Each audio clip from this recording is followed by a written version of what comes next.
Welcome to Scandal Water, where the tea is hot and the conversation lively. Your hosts, Candy And Ashley will discuss a peculiar story somehow related to the entertainment industry. This podcast might not change the world, but it just might satisfy your thirst for an intriguing tale. Oh, it's that time of day. Tune in and hear what the ladies say. It's time to bend your ear when the silver screen appears. Stories about the stage and screen and everything in between. So come on and join the fun. The curtain opens in 3, 2, 1. Hey, Ashley. Hi, Candy.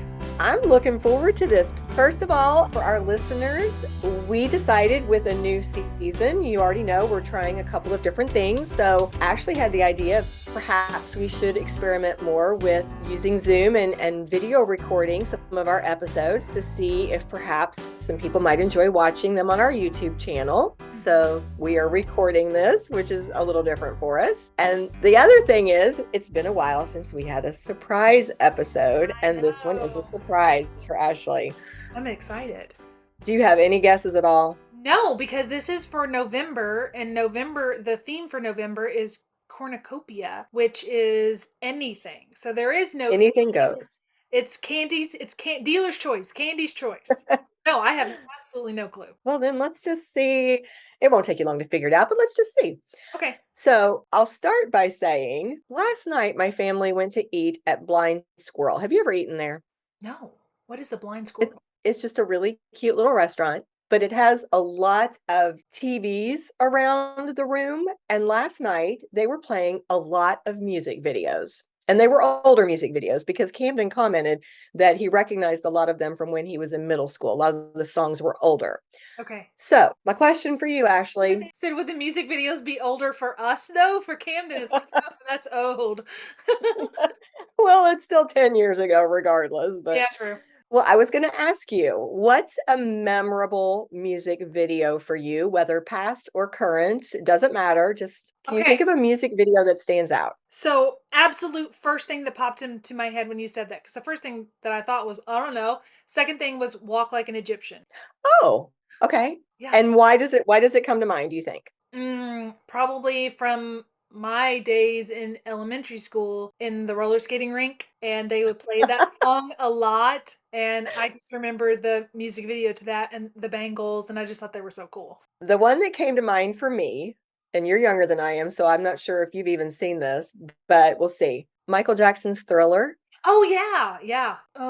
Did I see that? Of course I've seen it, but I don't remember the last time I saw it. Everybody remembers the dance, but I think it's been a while since I saw the full video. Well, I remember the very first time I saw it. I was young. We lived in the country, so we didn't have cable. We had to live by normal TV channels, and there was something called Friday Night Videos. Okay. And you're probably not even familiar with that, but it was a channel that played videos. And I remember when Thriller first came out, it was a big deal. It had been hyped and stayed up to watch it. Of course, it's nighttime. I'm younger. You love doing that scary stuff at night. I do. But they really had us kind of hyped up because there was talk about how scary it was. And there was a disclaimer, which I rewatched the video again just before this to remind myself.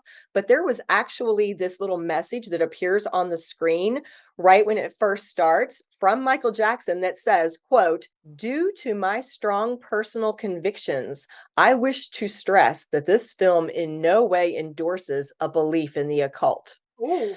And just the fact that it started with that, it's nighttime. I've been hearing how scary it's going to be. And then it starts. It was scary. I mean, I remember it was very impressive. At the end? Yes. Oh my goodness. That got me. I remember the whole thing was just such an experience. But of course, I loved it. So that was a memorable music video for me. Can you guess what our topic is? Well, I'm going to assume, is it Thriller? No? MTV.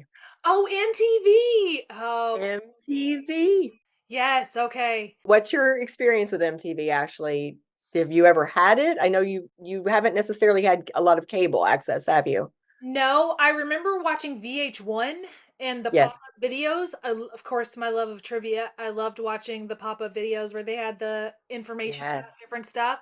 But yeah, I mean, MTV is swirling around in there. I did see some stuff on there. Their first video was Video Killed the Radio Star. That was the Yes, first it was. played on. How'd you know that? I don't know. Trivial Pursuit, maybe. I don't remember. I just know that. Aw- Awesome. That's funny because I actually loved pop-up videos too. Mhm. So I totally relate to that. That's exactly up my alley, all that trivia. But well, I decided to do MTV because I can't even recall. It just came up in conversation with friends one day. And I thought, well, that's an interesting topic that I think a lot of people can relate to. Yeah. And 2021 was the 40-year anniversary of its launch. No kidding. Yes. But I thought it would also be interesting for our younger listeners because I think that what I'm going to share will take them totally by surprise. MTV today is nothing like MTV when it launched back in the day. And I don't think young listeners probably understand that. Just a word to our younger listeners before we start. Guys, you don't know how lucky you are when it comes to music. So I know nowadays you can pick up your device and you can get a hold of any song you want, any artist you want, day or night. And a lot of times it's either free or you've got a subscription, so it feels free. Yeah. That's like Back in the all day. day, back in the Got your day, if you cassette loved a player. song, You got your yeah, cassette player and you got ready and you waited for it on the radio and you hit record after the DJ did the little intro and then you were like, oh yeah, and mixtape somebody like your sister would like say something right at the end and like ruin your whole recording. It was awful. Like you were at the mercy of the radio. hmm Or, I mean, I don't know about everybody else, but I didn't have a lot of money. Let's say you really loved a song, you could go buy a video cassette or an 8-track tape, depending on what year it was, and play it on your stereo in your car, but you would have to buy the whole album and you might only want one song. Brian had the brilliant idea, shoot, 10 years ago, 20, where before it happened, Brian's like, there should be a way that you can pay $1 and just buy the songs that you like. And then, of course, they come out with iTunes where you can just pay for the songs you like. So somebody's following Brian around and took his idea. That's right. It's a shame he didn't market that idea. He could be a millionaire. Oh yeah. Yeah. It's like my brother regretting to this day that he never invested in he was a kid and he loved to watch all these tech videos back in the day and they were talking about this new search engine called Google. And they were like, everybody really needs to invest in this. And he still gets salty when he's like, I was 12, but I should have known. I should have known. If If only. only. Well, the point is, especially for you guys who are younger, you can only imagine how exciting it was in a context like what we've just described to realize that you might have access 24/7 to your favorite songs with the bonus of actually getting to see what the artist or the bands look like because you didn't even know that a lot of times. And then you had like the story that the video tells, which makes your song so much better and more fun to watch or listen to. So it was a big deal when they said that they were going to come out with MTV. Now, to kind of talk about the setup, it did launch in 1981, but of course it took 2 or 3 years to get it ready. And so to give you like a little bit of the behind the scenes, there was a lot of excitement when they came up with this idea, a lot of planning that went into it. And so the producers actually came up with that image of the astronaut who is now called the Moonman because they knew that MTV would be so groundbreaking. That was kind of something that they wanted to be symbolic, this astronaut launching into new territory. Okay. So that was a whole decision. So they brought in, and the MTV execs brought in this design team from New York City called Manhattan Design. And they said, help us come up with, some kind of video, some kind of something to launch this.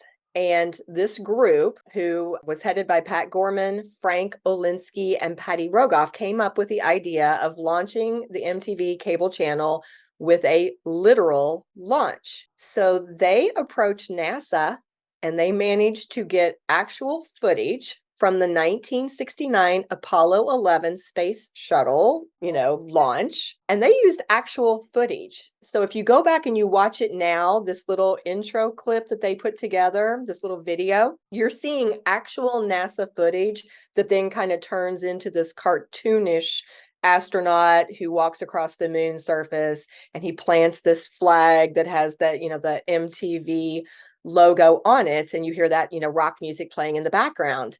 Well, that whole thing was very intentionally designed to be symbolic and to show that this cable television channel was claiming uncharted territory. And that was a quote that came from one of these fellas, Pat Gorman, from the Manhattan Design team. So I thought that was awesome. Yeah, I never knew why. I never knew or never even thought about why are they using an astronaut. So okay. Yeah. An interesting little side note with that was they were actually intending to use Neil Armstrong's voice. They wanted to use his quote where he said, "One small step for man, one giant leap for mankind." Mm-hmm. And so they thought they would be a little tricky.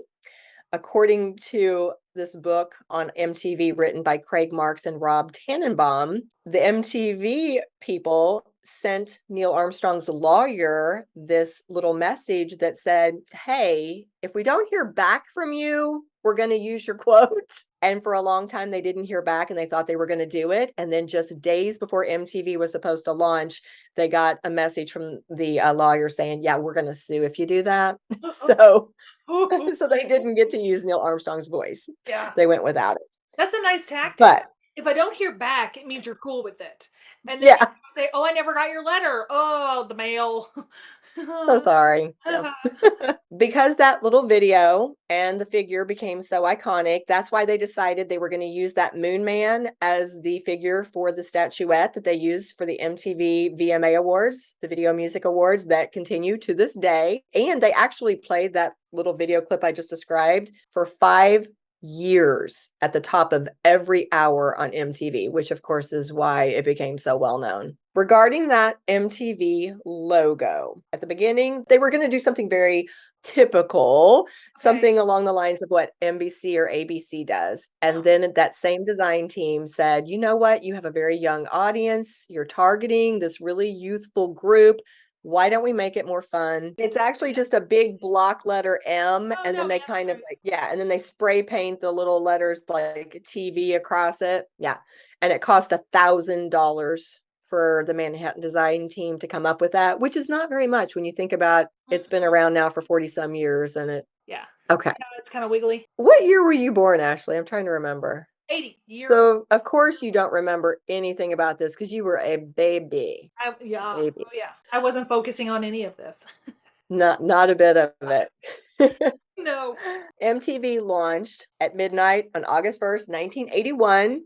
MTV, by the way, stands for Music Television. Mm-hmm. And it did launch with that video that we've just described. And at the end of that video, you heard the voice of John Lack, who was one of the MTV creators. And he says, quote, "Ladies and gentlemen, rock and roll." And that is how MTV started.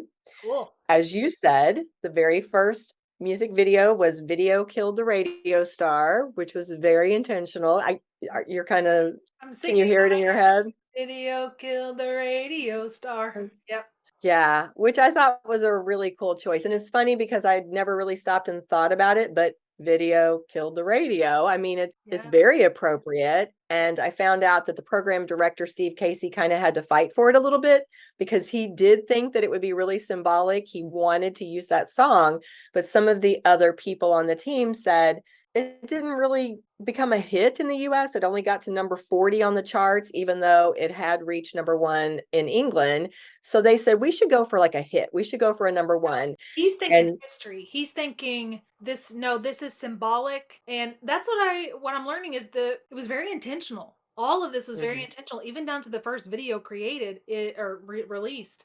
And I think he was trying to say something. You are 100% correct. He literally said, quote, "Nobody's going to be watching. It's symbolic." Yeah, they don't watch yet. It had some issues. It also wasn't being widely watched because it was cable and not a lot of people had cable. It was actually only accessible to a small portion of New Jersey, I think, at the time, and the people who subscribed to a very particular cable operator. So it wasn't widely watched. As you said, he knew he was making history. Yeah. So that was one of their issues. They didn't have a big population. And another issue was they also didn't have a large library of music videos. In fact, with their format being they were going to show videos nonstop, 24 hours, 7 days a week, in their first day alone, they had to repeat some of their videos up to 5 times because they just didn't have that many videos. Because it didn't exist yet. There Yeah. were some music videos that were out there, but they changed the whole medium. Yeah. Yeah. The music videos, I could completely be wrong, but I think the music videos back then were more like live performances, videos of the person singing live. Like something you would Mm, see on the Ed Sullivan Show, or, the Beatles. We all know the Beatles on the Ed Sullivan Show. They were filmed, but there wasn't a plot to the music video. I think that mhm. started with this, right? Or no? Yeah, no, I think you're right. I hadn't seen it expressed that way, but I think you're absolutely right, because what I did hear the article say again and again was how MTV revolutionized all of it, from how record companies marketed to exactly what you said, how these videos themselves looked and what people Right. did with them. Some of the early music videos were weird, man. Because Brian was watching some ABBA stuff, and I guess they would predate this. They would have been in the 70s or 80s or something. They were super weird. The videos, it's like when you get a new camera and it does different functions, or you get a new program that has 100 transitions and you go, I'm going to use them all. And they would be kaleidoscope, or they would be doubled, or they would be like fisheye. And it's like, did you just pick one? Don't Yeah, don't try all of it, because this is a good ABBA song, but you're weirding me out, guys. I don't even remember what song it was, but just look up old ABBA videos. I'm sure you'll come across it. that is so funny. Spoken like a filmmaker, you would Yeah, notice that. I did notice that because I've been there. I've gotten new toasters, new transition stuff, and like, yeah, let's do this. Let's do a wipe, and you use them all. That's not good. And but Simplistic. maybe not publish those. No. Maybe experiment first, and yeah. Yeah. Well, going back to the point we just made about the fact that when it launched, it was not accessible to very many people. Even the VJs themselves, we'll talk more about them in a second, but the video jockeys, they had to go to a restaurant in New Jersey themselves to watch the launch of the channel they were on. Like, that's how limited it was. Yeah. And so that's one of the reasons behind the slogan that many people remember, where there would be famous singers, artists, bands who would say, I want my MTV. Do you Yeah. remember? I do. Yeah. Yeah, that was actually really intentional. That was part of a campaign where they were trying to get these young viewers to demand access to MTV from their cable companies. So they started super smart. They started getting all these people like Sting or Cyndi Lauper, David Bowie, to tape this little promo that would say, I want my MTV, and they would play it. And then it worked. People did start demanding access to MTV, and before long, it was very widespread. So I didn't know if you wanted to hear just a tiny bit of the audio from one of those I Want My MTV Yeah. promos. Is that all right? Yeah. Let's see if we can hear this. I want my MTV. I want my MTV. Call your cable company and say, I want my MTV. Okay, so that was Sting and I think Joan Jett, just a variety of artists who were weighing in there. Well, I'm wondering, Ashley, should we take a small break before we go on, or? Let's do it. I'm gonna look up that ABBA video.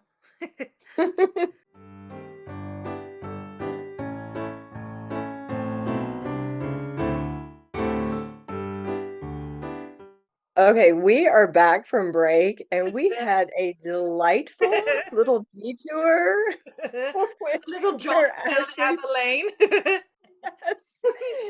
I got to see pieces of 4 different videos, which I think has just affirmed your theory from earlier. They got a new camera, a new editing thing, and they said, try it all. They said that the director said, what would you like? And they went, yes. But you're making me think. I think your point is so valid. It's technologically, they didn't have the same know-how that they did even 10 years later, but also they were breaking ground. They didn't even really have the concept of the music video itself, like a Oh, story that yeah, complements a song.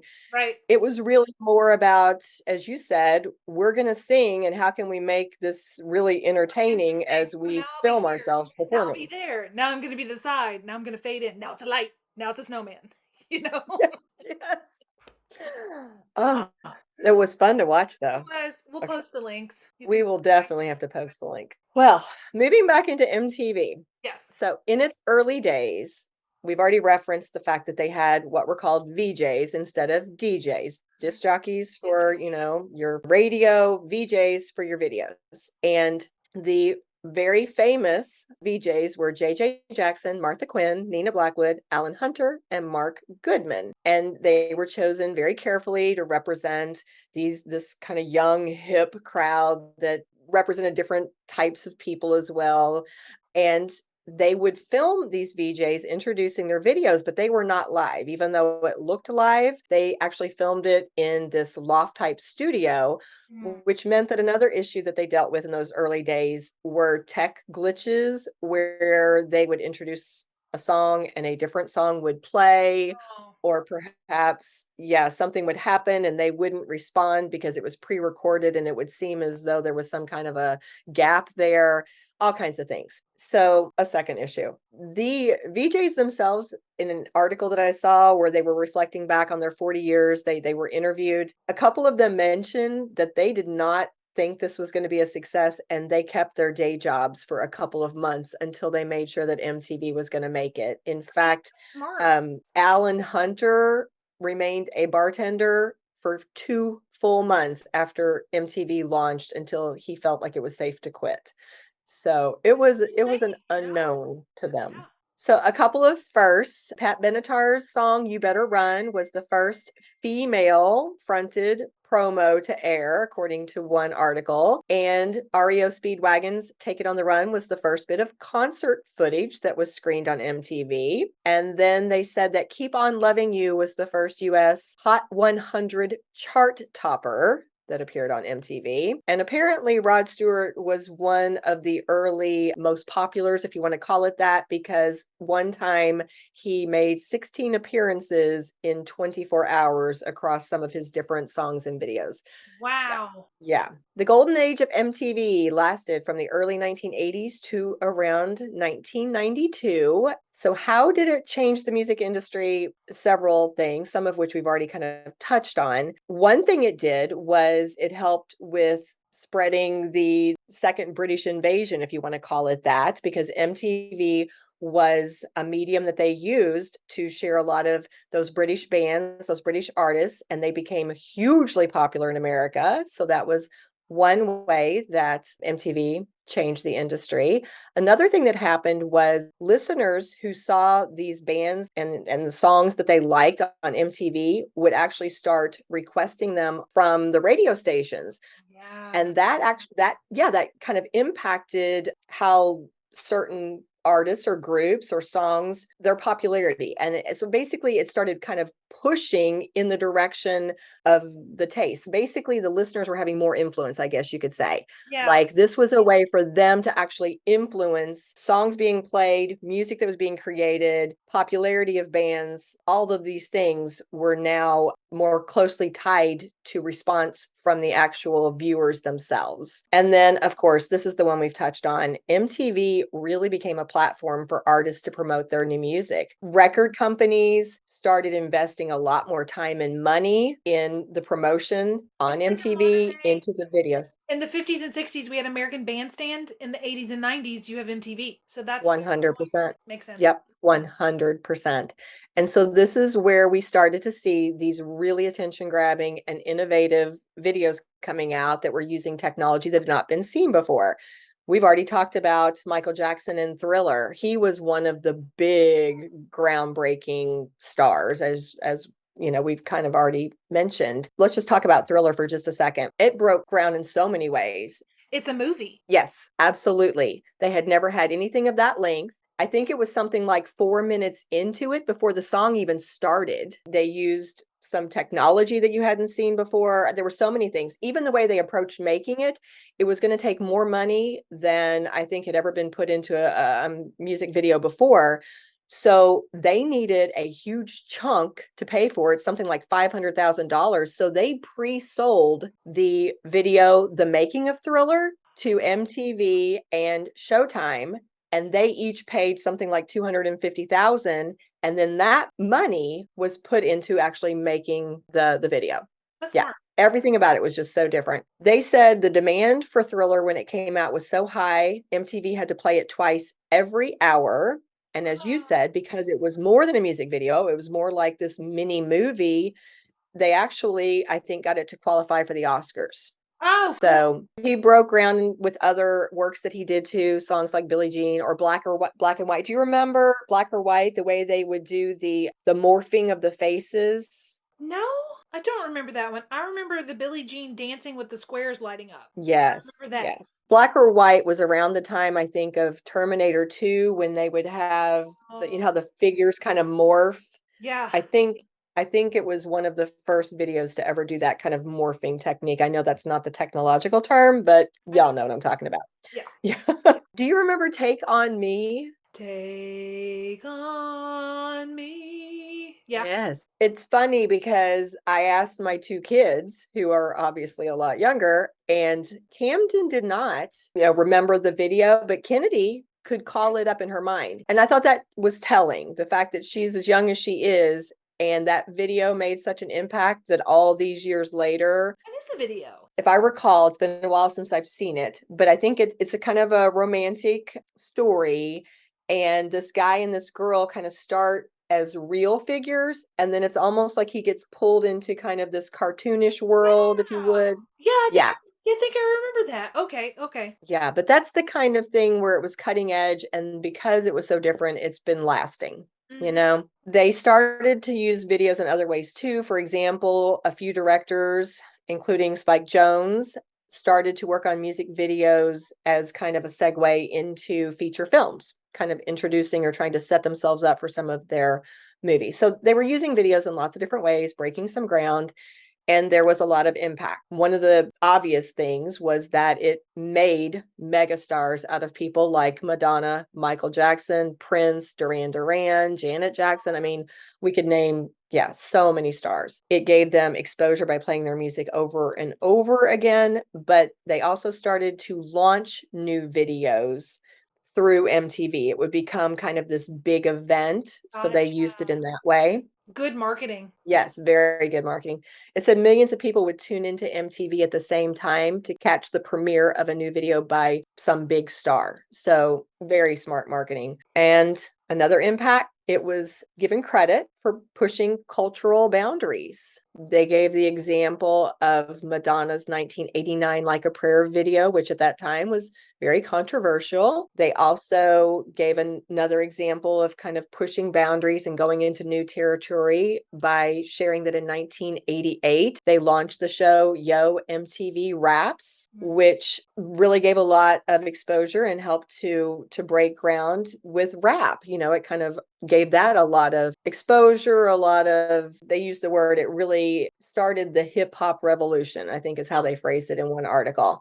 In 1984 is when they launched the MTV Music Video Awards, which still continues to this day. They also, in 1992, started the MTV Movie Awards, which I didn't realize still continues. I don't think it's nearly as well known, but it's called MTV Movie and TV Awards now. So those two things still continue. And as you mentioned earlier, another thing that it did was lead into other channels and programs like VH1, Comedy Central. Oh, I didn't know.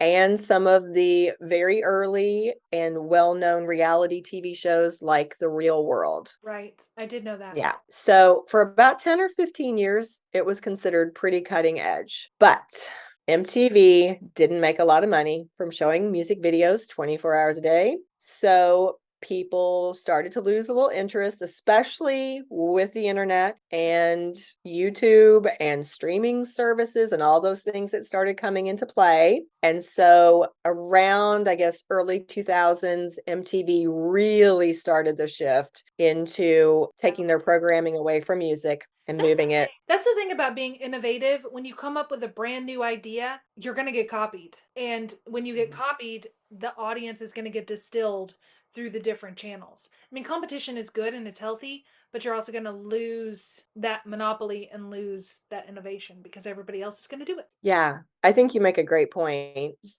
Even Friday night videos, where I saw the debut of Thriller, that was network TV's response to MTV. You know, that was a way to show videos that was accessible to people like me who didn't have cable. Right. So I think that, to your point, that was kind of a copy.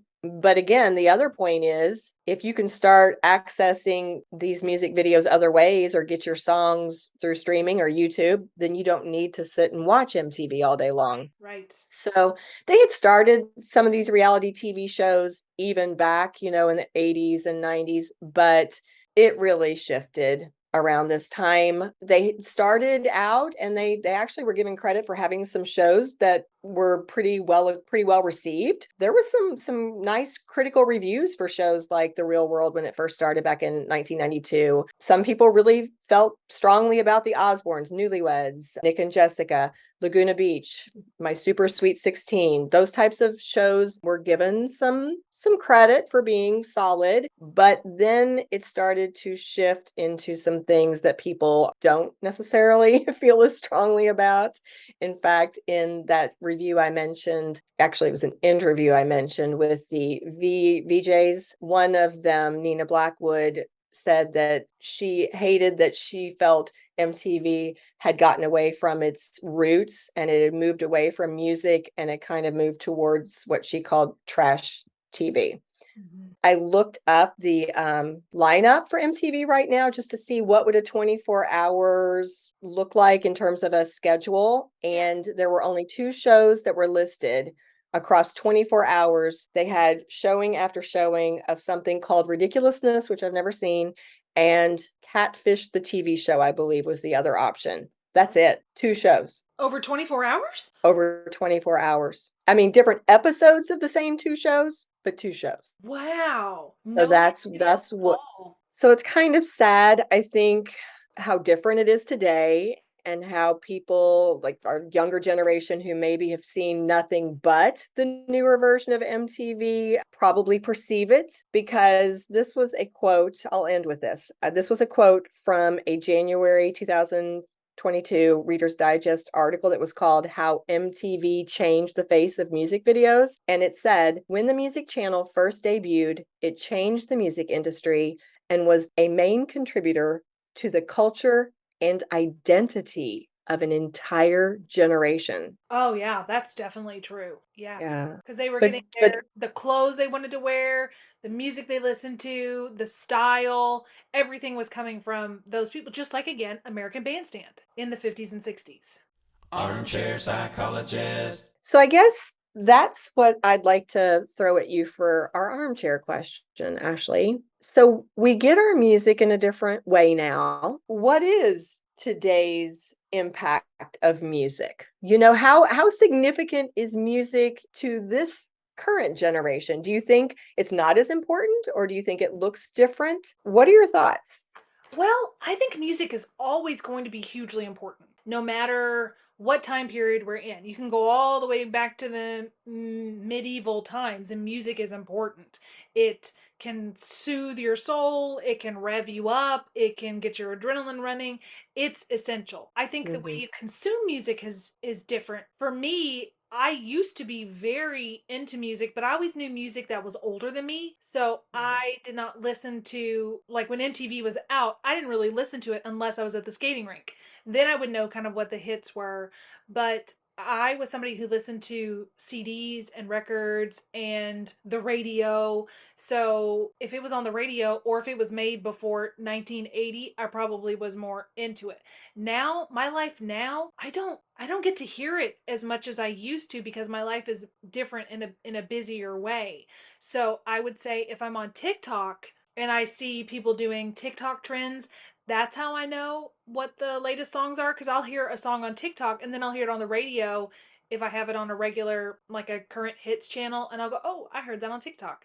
So for Mm-hmm. kids today, I would imagine that they get most of their music in the short form. So some kids who follow like Taylor Swift, they follow the artist, and she's getting ready to release a CD pretty soon called Midnights. Well, they're Mm-hmm. following her, so they're going to listen specifically to her. Now, how did she get out there? I don't know. Playing different places. I mean, I don't know. It'd be interesting to look into how do artists today get exposure. You know, Taylor Swift is Mm-hmm. doing a lot to revolutionize the way that artists get paid for their own music. Mm-hmm. Yeah, I don't know. I don't know the answer. I think it's always going to be essential, though. It's just how are they Mm-hmm. consuming it? How are the young people getting it now? They don't have the roller Yeah. skating rink. They don't have the radio. They don't have, sounds like they don't even have MTV. It's just streaming, is how they get Mm-hmm. it. Yeah. I have so many thoughts. I'm not sure where to start. I guess the first comment I'll make is I'm realizing that when I was younger, music was so much of my entertainment. Yeah. And now I think my entertainment is podcasts. I Oh, think that wow. Yes. I think I've replaced music with podcasts because I used to listen to music all the time in the car, doing chores, whatever. And now I do podcasts. So for me, that I think is a big difference. You're right. But I recognize music is still very important to me, but I think I use it in different ways. So, for example, we were sharing in my job, we talked briefly about self-care, and we were talking about strategies, for stress relief or whatever. And one of the teachers said music is something that he uses very strategically in his downtime before school starts or during breaks or Mhm. lunch, because it can affect his mood and his Right. attitude. And I thought that is very true for me as well. I That's mean, absolutely true. You know what? That just reminded me when I am writing, and I got this from a podcast, KM Wyland, helping writers become authors. So I want to give her, I think she's the first one that said this. She listens to classical music when she's writing, but she listens to opposites. So if she's writing a romantic scene, she might listen to some adrenaline pumping battle music just to give it a different mhm, twist to it. So I've noticed that I've started doing that. On YouTube they have playlists called Dark Academia or different moods. So I select the kind of mood that I'm wanting for the scene, and I will write the scene listening to that. I just put it low enough that it's just right there on the zeitgeist for me, and I'll write according to that. Oh, here comes mhm. Scotty, everybody Scotty.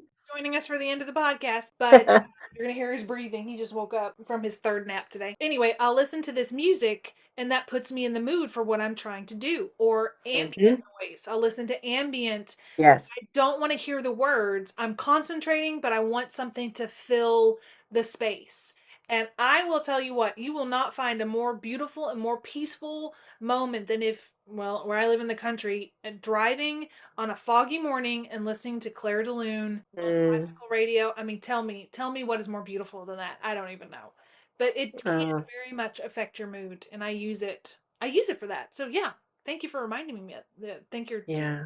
for reminding me of that. But the only other thing I think I would add is, while I don't use it as much, I think, as a lot of other people do, I know that all my friends, my kids, everybody I know has Spotify, Pandora, all the different Amazon Music. I mean, all the different avenues of getting to songs, and they use them Right. all the time. I just took a girls' trip, and on the way back, we just, for probably 2 hours, we just called up different songs and just, sang along to pass the time. And it was just anything we wanted Yeah. right there. Yeah. I agree with you that music is just as prevalent now as ever. I think it's just as big with young people as it ever was. But I think you said it really well when you mentioned we consume it differently. Yeah. Well, who should we cheers, Ashley? Well, I think who was the person that created MTV? Because that's who our story was about. It's interesting because they mentioned a man named Robert Pittman having the original idea. Michael Nesmith of the Monkees was Monkeys. actually given credit for coming up with kind of an early music video idea that was more along the lines of what we were seeing in the beginning days of MTV. So he's been given a little credit as well. And I'm sure there were other people in there that I'm not able to call by name, but why don't we just kind of do a cheers to all of those who were involved with launching our groundbreaking MTV. Let's do it. Cheers to you all. Cheers. If you love what we do, please rate and review our show. Or you can become a supporter by making a donation through buymeacoffee.com/scandalwaterpod. Whether a single gift or a recurring monthly donation, it would go a long way towards supporting our work and allowing us to keep the tea brewing. At our website, www.scandalwaterpodcast.com, you can submit questions or your own story ideas, access our sources and show notes, see the merch we offer for sale, and more. You can join the Scandal Water community through our Scandal Water Podcast Facebook page or follow us on Instagram or TikTok at Scandal Water Podcast. This episode was executive produced by Candy Thomas, that's me, and Ashley Raymer Brown, That's me. It was researched and written by Candy Thomas and edited by Ashley Raymer Brown. A special thank you to Josh Martin, who wrote, composed, and performed the Scandal Water theme and other music. Matt C. Adams, who created the artwork, and Joshua Reith, who designed our website and provides ongoing technical support. As a reminder, this podcast is purely for entertainment purposes. The thoughts and opinions of the host during each episode of Scandal Water are their own and do not reflect the opinions of any future guests, advertisers, or clearly professional psychologists. Thanks for listening.